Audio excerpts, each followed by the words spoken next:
That's.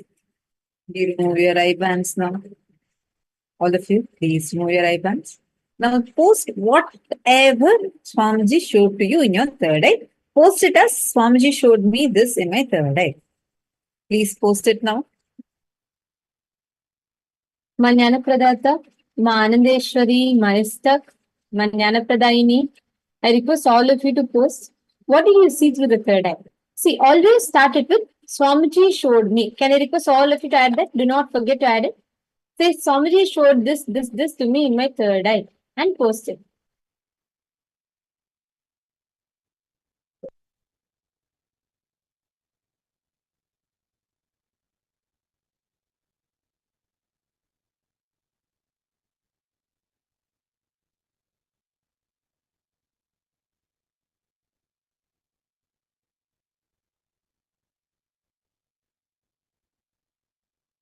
Okay, Vishwanathanaya, what are the colors did you see? And Everard Alfaroya, could you post what did you see? Pavanaya, what did you see?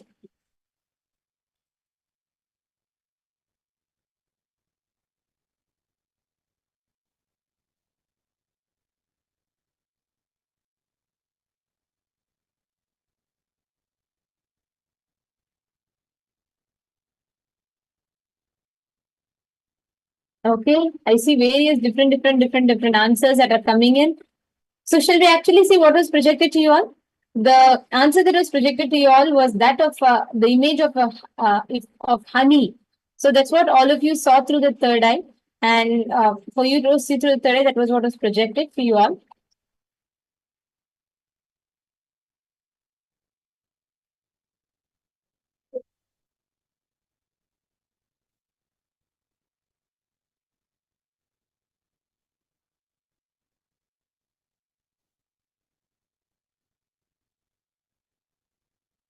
Okay, so you saw waterfalls in the mountain and orange and green. Vishwanathanaya, it is also a manifestation. See,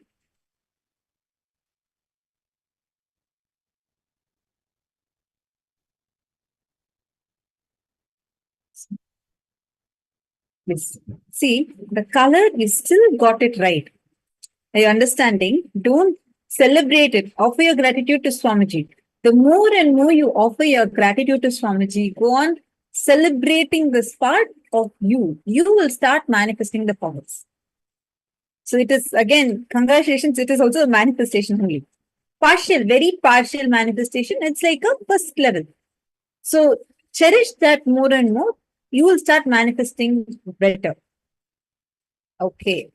Okay, this time don't open your eyes, Manjana Pradayini. You will definitely be able to manifest. Tie your eye bands. We'll do one more round. Ready? It can be any image. So don't even try to use your logic. It can be any random image. And you are going to be able to see it. So again, once again, I'm going to request all of you to please tie your eyes. This time, do not wait for the image to be projected. Tie your eyes now itself. I request every one of you to please tie your eyes completely. Blindfold yourself. Make sure you're not. Make sure your eyes are completely blindfolded.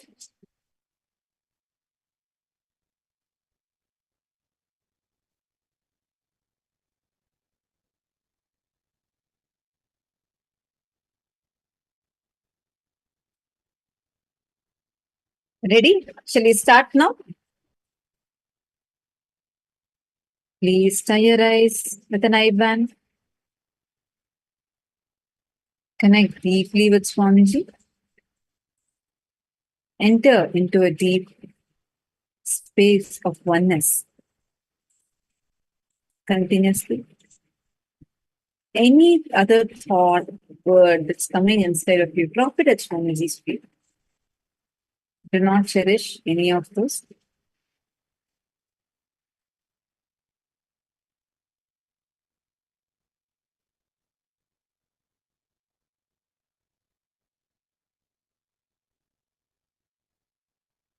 No.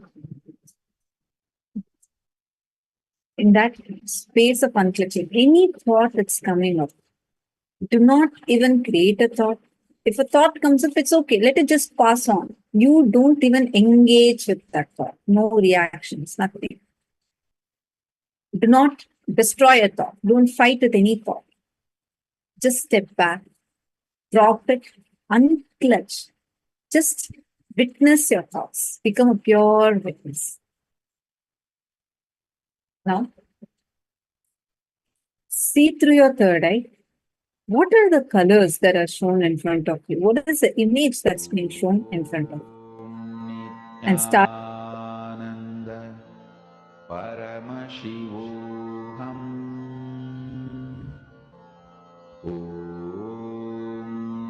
Nithyananda Paramashivoham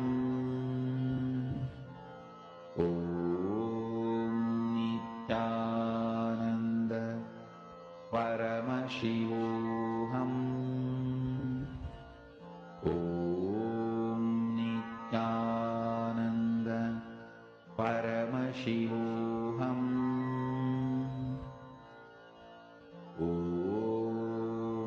Nithyananda Paramashivoham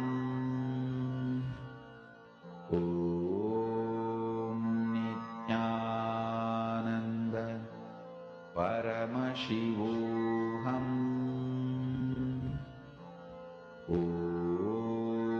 Nithyananda Paramashivoham Nithyananda Paramashivoham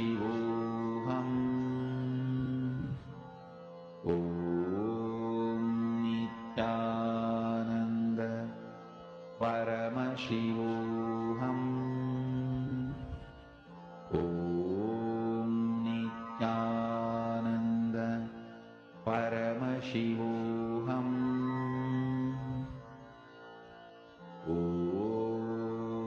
Nithyananda Paramashivoham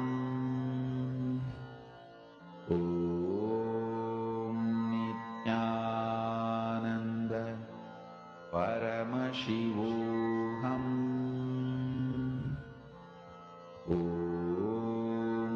Nithyananda Paramashivoham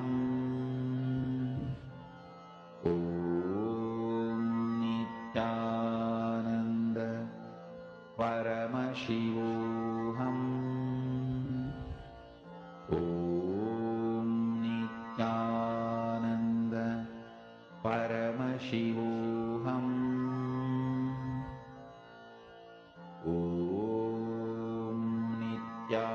Nithyananda Paramashivoham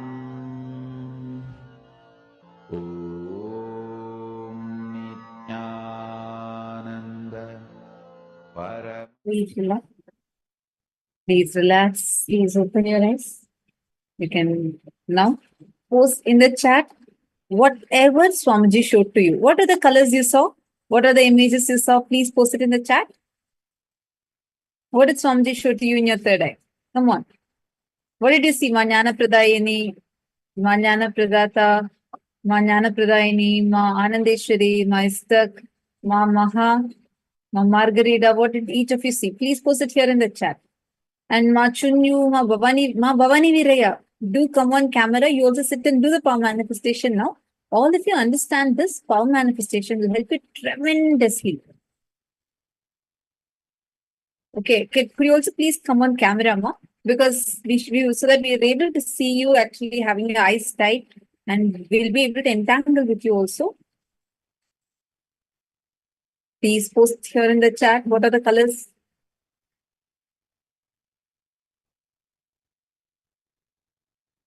Okay. Vishwanathanaya, you had your eyes completely tied, right?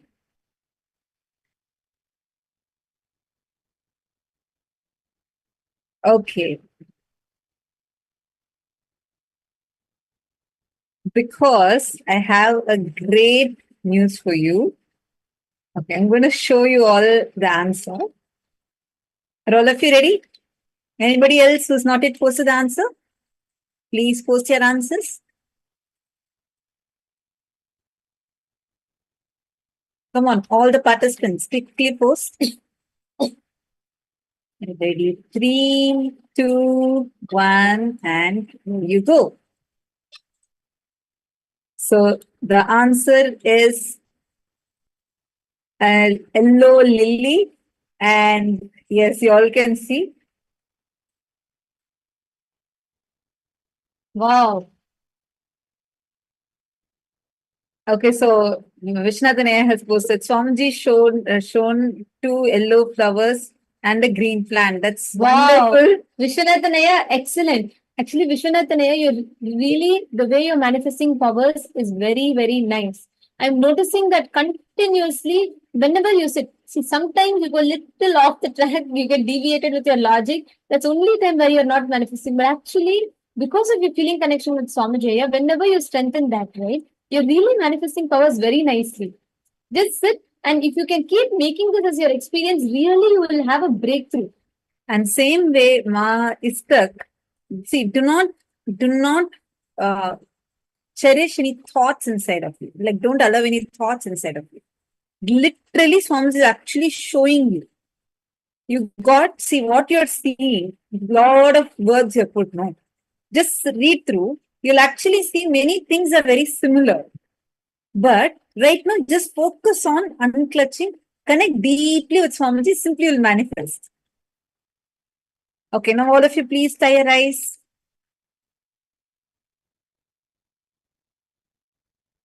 Please tie your eyes with a knife band.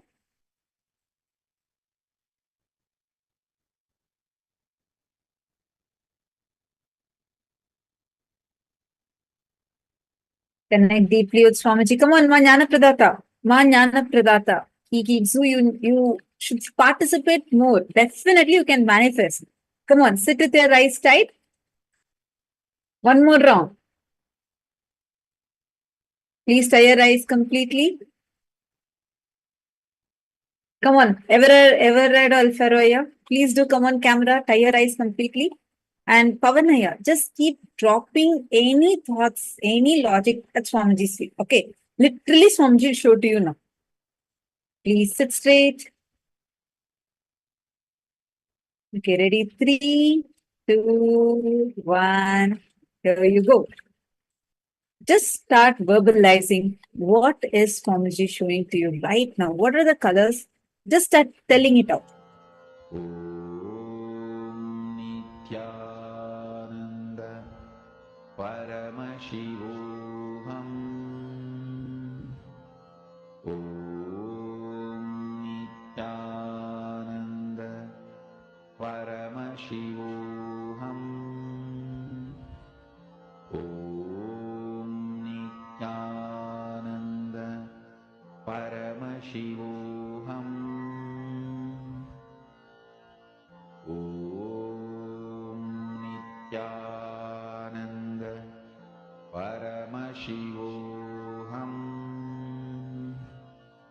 Om Nithyananda Paramashivoham.